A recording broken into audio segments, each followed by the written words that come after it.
انس بن مالک رضی اللہ عنہ نے خبر دی کہ رسول اللہ صلی اللہ علیہ وسلم نے 4 عمرے کیے، اور سوائے اس عمرے کے جو آپ نے حج کے ساتھ کیا، تمام عمرے ذی القعدہ کے مہینے میں کیے۔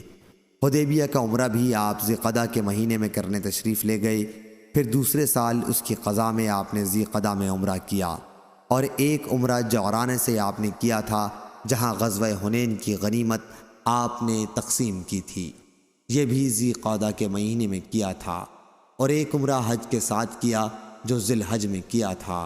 صحیح بخاری حدیث نمبر 4148۔ حمام بن یحییٰ نے بیان کیا، ان سے قتادہ نے، کہ میں نے انس رضی اللہ عنہ سے پوچھا کہ نبی کریم صلی اللہ علیہ وسلم نے کتنے عمرے کیے تھے؟ تو آپ نے فرمایا کہ 4۔ عمرہ حدیبیہ ذی القعدہ میں، جہاں پر مشرکین نے آپ صلی اللہ علیہ وسلم کو روک دیا تھا، پھر آئندہ سال ذی القعدہ ہی میں ایک عمرہ قضا جس کے متعلق آپ صلی اللہ علیہ وسلم نے مشرکین سے صلح کی تھی، اور تیسرا عمرہ جعرانہ جس موقع پر آپ صلی اللہ علیہ وسلم نے غنیمت غالباً حنین کی تقسیم کی تھی۔ چوتھا حج کے ساتھ میں نے پوچھا، اور حضرت صلی اللہ علیہ وسلم نے حج کتنے کیے؟ فرمایا کہ 1۔